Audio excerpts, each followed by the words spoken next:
Hello students, आज से हम लोग देखेंगे नर्वस सिस्टम, जो बहुत ही इम्पोर्टेंट है और इसको समझना भी उतना ही कॉम्प्लेक्स है। लेकिन आज हम इस वीडियो में एकदम इजी वे में इसे समझेंगे, बहुत ही अच्छे तरीके से। अगर आपने एक बार इस वीडियो को देख लिया तो आपको ये जिंदगी भर याद रहेगा। तो इस वीडियो को एंड तक जरूर देखिएगा। तो स्टार्ट करते हैं। नर्वस सिस्टम में ये डायग्राम दिखाता है हमारा ब्रेन, स्पाइनल कॉर्ड और नर्व्स को। The nervous system may be divided into the central nervous system, which make up of brain and spinal cord. हमारा जो नर्वस सिस्टम है वो दो चीज़ों से मिलकर बना होता है। एक सेंट्रल नर्वस सिस्टम से, जिसमें आता है हमारा ब्रेन और स्पाइनल कॉर्ड, और दूसरा होता है पेरिफेरल नर्वस सिस्टम, जिसमें कि आता है हमारे नर्व्स। जो भी ब्रेन और स्पाइनल कॉर्ड से नर्व्स निकलती हैं ऑल ओवर द बॉडी, उसी को कहा जाता है peripheral nervous system. So the peripheral nervous system consisting of periphery nerves and ganglia associated with them.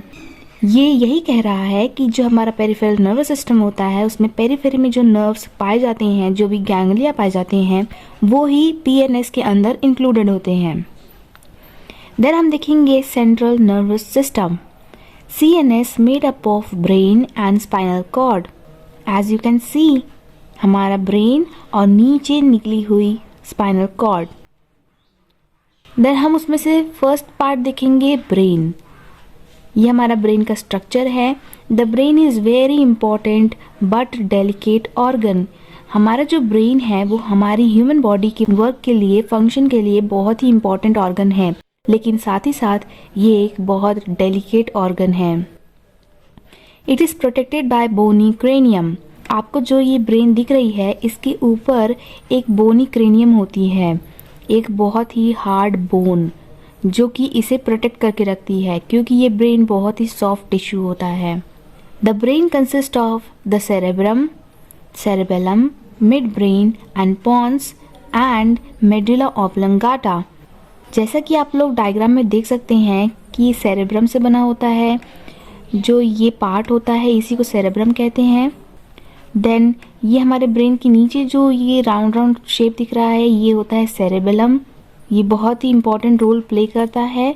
Then हमारा mid brain, pons and medulla oblongata, आप क्लियरली इस फिगर में देख सकते हैं। देन हम लोग देखेंगे फर्स्ट पार्ट, सेरेब्रम। सेरेब्रम जो ऊपर का पार्ट होता है, this is the largest part of brain. आपको ये याद रखना है कि ब्रेन का सबसे लार्जेस्ट पार्ट सेरेब्रम होता है। The cerebrum is made up of 2 cerebral hemisphere. जैसे कि आप लोग डायग्राम में देख सकते हैं कि इसमें 2 हेमिस्फेयर दिख रहे हैं। 2 पार्ट में हमारा ब्रेन डिवाइडेड है, incompletely separated from each other by the medial longitudinal fissure. जो ये 2 हेमिस्फेयर है, ये एक दूसरे से इनकम्प्लीटली सेपरेटेड होता है और इसके बीच में एक कनेक्शन फॉर्म होता है। The 2 hemisphere are connected to each across the medial plane by the corpus callosum. जो इनके बीच में मटेरियल इन दोनों हेमिस्फेयर को ज्वाइन करके रखता है, उसको बोला जाता है corpus कोलोजम। Each hemisphere contains a cavity called the lateral ventricle. जो lateral ventricles होते हैं वो इन्हीं 2 हेमिस्फेयर के नीचे पाए जाते हैं, जिनमें कि हमारा spinal fluid भरा होता है। The surface of each hemisphere is covered by a thin layer of gray matter called the cerebral cortex. जो ये हेमिस्फेयर हैं ये कवर्ड होते हैं ग्रे मैटर से और इसको कहा जाता है cerebral cortex. The cerebral cortex is folded in complex manner. तो इनमें जो एरिया होते हैं, जो उभरे हुए एरिया होते हैं, उसको गायरस कहा जाता है। जैसा कि आपको राउंड राउंड फिगर दिख रही है, तो उभरे हुए एरिया को गायरस कहा जाता है और जिस एरिया में डिप्रेशंस होते हैं, गड्ढे होते हैं, उसको सल्काई कहा जाता है। Each cerebral hemisphere divided into 4 lobe, frontal, parietal, occipital, temporal lobe. जो हमारे हेमिस्फेयर है वो डिवाइडेड होते हैं अलग अलग लोब्स में। Function of cerebrum, mental activities involve in intelligence. Cerebrum का क्या फंक्शन होता है कि वो हमारी मेंटल एक्टिविटी में बहुत इंपॉर्टेंट रोल प्ले करता है, जिसमें आता है हमारा intelligence, sense of responsibility, reasoning, moral sense, learning, ये सब हमारे हायर सेंटर्स में पाया जाता है। देन आता है सेंसरी परसेप्शंस भी इसी में होता है, जो कि इंक्लूडेड होता है pain, temperature, touch, hearing, taste और स्मेल। जितने भी हमारे मेंटल एक्टिविटी और सेंसरी परसेप्शंस होते हैं, जैसे कि हमारा टेम्परेचर, हमको दर्द फील होता है, हमको टच फील होता है, हमको सुनाई देता है, हमको टेस्ट फील होता है, हमको स्मेल समझ में आती है, ये सब हमारे सेरेब्रम में कंट्रोल होता है अलग अलग लोब्स में। मेंटल एक्टिविटी में भी जो हमारी रीजनिंग पावर है, हमारे जो मोरल सेंस है, जो हम लर्न करते हैं, सीखते हैं, और जो हमारा इंटेलिजेंस होता है, ये सब सेंटर कहाँ पाया जाता है? सेरेब्रम में। Initiation and control of skeletal muscle contraction, हमें अपने मसल्स को कब कॉन्ट्रैक्ट करना है, कब रिलैक्स करना है, ये भी हमारे सेरेब्रम में ही कंट्रोल होता है। देन हम देखेंगे सेरेबेलम। सेरेबेलम, ये जो नीचे का पार्ट है, इसी को सेरेबेलम कहा जाता है। The cerebellum is situated in the posterior cranial fossa. Posterior मतलब पीछे, क्रेनियल फोसा, फोसा मतलब एक कैविटी, उस जगह पे सेरेबेलम फिक्स होता है। Behind the pons and medulla, आपने फिगर देखा होगा, तो इसमें ये जो पॉन्स और मेड्यूला है, इसके पीछे होता है cerebellum. The cerebellum consists of two cerebral hemispheres that are united to each other. Cerebellum में, जैसे कि हमारे सेरेब्रम में दो हेमिस्फेयर थे, वैसे ही सेरेबेलम में भी दो हेमिस्फेयर फाउंड होते हैं, जो कि एक दूसरे से जुड़े होते हैं मीडियन वर्मिस के कारण। फंक्शन ऑफ सेरेबेलम क्या है? The cerebellum coordinate voluntary movement. जो सेरेबेलम होता है वो हमारी वॉलंटरी मूवमेंट को कंट्रोल करता है। हम जो अपनी कॉन्शियस माइंड से कंट्रोल कर सकते हैं, उसको सेरेबेलम कंट्रोल करता है और कोऑर्डिनेट करता है। The cerebellum controls tone, posture and equilibrium. Cerebellum हमारी बॉडी का पोस्चर, हमारा इक्विलिब्रियम मेंटेन करके रखता है, हमारी बॉडी का टोन भी बनाए रखता है। अगर सेरेबेलम डैमेज हुआ तो हमारी बॉडी इरेगुलर होगी, पोस्चर नहीं बन पाएगा, हाथ कहीं जाएंगे, पैर कहीं जाएगा, टेढ़ा मेढ़ा। देन आता है mid brain.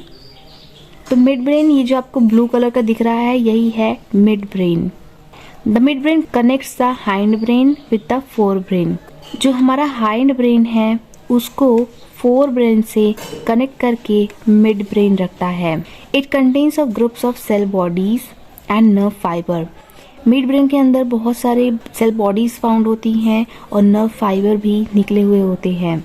It has a cavity, duct like cavity known as the cerebral aqueduct. Mid brain से ही एक कैविटी निकलती है, जो कि नीचे जाती हुई स्पाइनल कॉर्ड में जाती है, और इस कैविटी से, इस डक्ट लाइक कैविटी से स्पाइनल फ्लूइड निकलता है। It connects the third ventricle with the fourth ventricle. ये जो वेंट्रिकल्स हैं, ये आप सेरेब्रो स्पाइनल फ्लूइड पढ़ोगे तब आपको समझ में आएगा। फोर्थ है पॉन्स। पॉन्स जो आपको एरिया फिगर में दिख रही है, the pons is situated in front of cerebellum. Cerebellum के पहले होता है, जैसे हमने पहले बताया, below the mid brain and above the medulla. आप इसकी पोजीशन देख सकते हैं। It consist mainly by the nerve fibre which form are bridge between the two hemisphere of cerebellum. Pons में ऐसे नर्व फाइबर्स निकले होते हैं, जो कि एक ब्रिज फॉर्म करता है सेरेब्रम के दो हेमिस्फेयर को जोड़ने के लिए। The pons is the middle part of the brain stem. जो हमारा ब्रेन स्टेम होता है, उसका पॉन्स एक मिडल पार्ट है। Pons, medulla and mid brain all together called brain stem. जो पॉन्स है, जो मेड्यूला है और जो मिड ब्रेन है, ये सब क्या बनाता है? ये सब बनाता है brain stem. Pons connecting the mid brain with the medulla. जो पॉन्स होता है वो मेड्यूला और मिड ब्रेन को कनेक्ट करके रखता है, इसीलिए ये एक ब्रिज का काम करता है, और पॉन्स का मतलब भी होता है ब्रिज। देन हम देखेंगे medulla oblongata. The medulla is the lowest part of brain stem. Medulla सबसे नीचे का पार्ट होता है, which extends from the lower border of the pons to continue with spinal cord. जो मेडुला ऑब्लिंगाटा होता है वो पॉन्स के नीचे होता है, लोअरेस्ट पार्ट होता है, और उसी के नीचे से फिर स्पाइनल कॉर्ड शुरू होती है। It is about 2.5 centimetre long above the foramen magnum. ये सिर्फ 2.5 सेंटीमीटर लॉन्ग होती है और फोरामेन मैग्नम क्या होता है कि वो starting point of spinal cord को कहा जाता है। It have cardiac centre, respiratory centre, vasomotor centre and reflex centre for vomiting, coughing, sneezing etcetera. जो मेडुला ऑब्लंगाटा होता है, जैसे कि आप फिगर में देख सकते हो, ये है मेडुला ऑब्लंगाटा। इसमें क्या होता है कि इसी में हमारा हार्ट की एक्टिविटी इसी में कंट्रोल होती है, हमारा रेस्पिरेटरी सेंटर है, हमारा ब्रीथिंग सब इसमें कंट्रोल होता है, वैसोमोटर एक्ट सेंटर होता है इसमें, और रिफ्लेक्स सेंटर होता है जो कि काम कराता है वॉमिटिंग को, कफिंग को, स्नीजिंग को। ये सब जो भी एलर्जिक रिएक्शंस होते हैं वो सब जैसे हमारी बॉडी कोई भी एलर्जन आता है हमारी बॉडी में, तो हमारी बॉडी उसमें कफिंग करने लगती है, स्नीजिंग करने लगती है, ताकि वो फॉरेन बॉडी बाहर निकल जाए। इसीलिए ये सब कैसे अपने आप होता है, ये मेडुला ऑब्लंगाटा के कारण होता है। देन हम देखेंगे blood supply, arterial supply. The arterial supply to the brain are the internal carotid artery and vertebral arteries and their branches. जो हमारे ब्रेन में सब ब्लड सप्लाई होती है वो इंटरनल कैरोटिड आर्टरी करवाता है और वर्टिब्रल आर्टरीज और इसकी ब्रांचेस भी इसमें ब्लड सप्लाई करती हैं। अब हम नेक्स्ट पार्ट में हम लोग देखेंगे स्पाइनल कॉर्ड, जो कि बहुत बहुत बहुत ज़्यादा इंपॉर्टेंट टॉपिक है। ब्रेन तो आपने बहुत बार पढ़ा होगा, लेकिन स्पाइनल कॉर्ड एक अच्छे तरह से समझने के लिए आपको ये वीडियो देखनी ही पड़ेगी। So till then stay connected with us by subscribing our channel nursing gogo. आप हमारे चैनल को सब्सक्राइब कर लीजिए और हमारी नेक्स्ट वीडियो स्पाइनल कॉर्ड, ताकि आपसे छूट ना जाए। Okay, bye bye.